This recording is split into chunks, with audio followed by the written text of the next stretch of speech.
മലപ്പുറം തിരൂരിൽ ബിരിയാണി പ്രേമികളുടെ വയറും മനസ്സും നിറയ്ക്കുന്ന ഒരു ഹോട്ടലുണ്ട്. നടുവിലങ്ങാടി സ്വദേശി അബ്ദുറഹ്മാന്റെ പ്രവാസി ഹോട്ടൽ തേടി നിരവധി പേരാണ് എത്തുന്നത്. പതിറ്റാണ്ടുകളുടെ പ്രവാസ ജീവിതത്തിനു ശേഷം കോവിഡ് കാലത്താണ് അബ്ദുറഹ്മാൻ നാട്ടിൽ തിരിച്ചെത്തിയത്.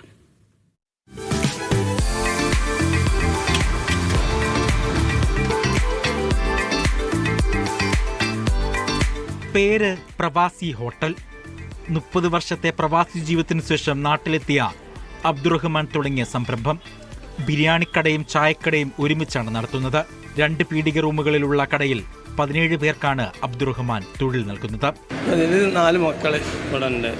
4 മക്കള് പിന്നെ പണിക്കാർ, നമ്മളെ സ്നേഹിതന്മാരെല്ലാം കൂടി തുടങ്ങി. ആദ്യം ഒരു റൂം വരുന്നത്, അൽഹംദുലില്ലാഹ് 3 റൂമായി, പിന്നെ കിച്ചണായി. ഒരു കുഴപ്പമില്ലാത്തൊരു ജോലി. അന്നും ഇന്നും അതേ ഇതിനെ കൊടുക്കുന്നത്, ഭക്ഷണം കൊടുക്കുന്നത്. വെള്ളിയാഴ്ച ഇതിലും കൂടുതലുണ്ടാവും, പക്ഷെ നമ്മൾ സീറ്റ് അറേഞ്ച്മെന്റ് ഒന്നും ലെവലായിട്ടില്ല. തിരൂരിനടുത്ത് നടുവിലങ്ങാടിയിലാണ് അബ്ദുറഹ്മാനിക്കയുടെ ഈ പ്രവാസി ഹോട്ടൽ. കല്യാണ സൽക്കാര പരിപാടികളും ഏറ്റെടുത്ത് നടത്തുന്നുണ്ട് ഇദ്ദേഹം. ബിരിയാണിയുടെ രുചിയറിഞ്ഞ വിവിധയിടങ്ങളിൽ നിന്നും ഈ ഹോട്ടലിലേക്ക് ആളുകൾ എത്തുന്നുണ്ട്. 1987 സൗദിയിലെത്തിയ അബ്ദുറഹ്മാൻ 10 വർഷത്തിനു ശേഷം UAE-യിലെത്തി. പിന്നീട് 20 വർഷത്തോളം UAE-യിലായിരുന്നു. 30 വർഷത്തോളം പ്രവാസിയായിരുന്നിട്ടും അബ്ദുറഹ്മാന് കാര്യമായി ഒന്നും സമ്പാദിക്കാനായില്ല. നമ്മൾ കുഴപ്പമില്ലാതെ നമ്മൾ ജോലിയും കാര്യങ്ങളായിട്ട് മുന്നോട്ട് പോയ നല്ല സുഖമായിരുന്നു എനിക്ക്. പിന്നെ കൂടുതൽ നാട്ടിൽ നിൽക്കണം എന്നുള്ളൊരു ആഗ്രഹത്താണ് വന്നത്. സമ്പാദിച്ചിട്ടില്ല, പക്ഷെ നമ്മളെ കുടുംബങ്ങൾ കണ്ട് മുന്നോട്ട് പോയ ഒരു വീടുണ്ടാക്കി. വേറൊന്നുമില്ല, സമ്പാദ്യമായിട്ടൊന്നുമില്ല.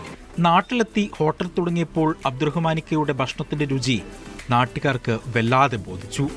ഭക്ഷണത്തിനായി കാത്തിരിക്കേണ്ട അവസ്ഥയായി. അടിപൊളി ബിരിയാണി. കാരണം പിന്നെ ഇവിടെ നല്ല അത്യാവശ്യം വെള്ളിയാഴ്ചയൊക്കെ നല്ല കച്ചവടമാണ്. കാരണം വെച്ചാൽ മറ്റുള്ള ദിവസങ്ങളുടെ മാതിരിയല്ല, ഒരുപാട് സ്ഥലത്ത് നിന്ന് ആൾക്കാർ വന്ന് ഭക്ഷണം കഴിച്ച് പോകുന്നുണ്ട്. നല്ല അടിപൊളി കുട്ട ബിരിയാണി ഒക്കെ സ്പെഷ്യലാണ്. ബിരിയാണി സൂപ്പർ, നല്ല ബിരിയാണിയാണ്.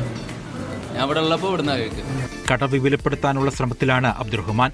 സമീപ പ്രദേശത്തായി മറ്റൊരു കടയും തുടങ്ങാനുള്ള ശ്രമത്തിലാണ് അദ്ദേഹം. ഇനിയും നിരവധി പേർക്ക് തൊഴിൽ നൽകാനാകുമെന്നാണ് അബ്ദുറഹ്മാൻ പറയുന്നത്.